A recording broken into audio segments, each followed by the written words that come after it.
বুধবার দেবীপক্ষের সূচনাকাল। পূর্বপুরুষদের মৃত্যুর তিথিতেই তর্পণ বা তাদের উদ্দেশ্যে জলদান করতে হয়। তবে যদি তা সম্ভব না হয় পিতৃপক্ষের মৃত্যুর তিথিতেও এই কাজ করা যায়। নমস্কার প্রিয় দর্শক বন্ধুরা, কৃষ্ণার্জুন চ্যানেলের পক্ষ থেকে জানাই আপনাদের আন্তরিক স্বাগত।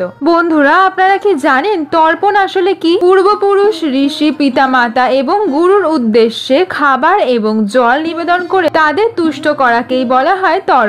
পুরাণে বলা হয়েছে, পিতৃপুরুষ তুষ্ট হলে তাদের আশীর্বাদে জীবন্ত দশায় দীর্ঘায়ু, ধন সম্পত্তি, জ্ঞান, শান্তি এবং মৃত্যুর পর স্বর্গ এবং মোক্ষ লাভ হয়। শাস্ত্র মতে পূর্বপুরুষের মৃত্যুর পরে তাদের শ্রাদ্ধ এবং জল দান করতে হয়। পূর্বপুরুষদের মৃত্যুর তিথিতেই তর্পণ বা তাদের উদ্দেশ্যে জল দান করতে হয়। তবে যদি তা সম্ভব না হয় পিতৃপক্ষের মৃত্যুর তিথিতেও এই কাজ করা যেতে পারে। পিতৃপক্ষের নির্দিষ্ট তিথিতে সম্ভব না হলে পিতৃপক্ষের শেষ দিন অর্থাৎ অমাবস্যায় এই কাজ করা শুভ।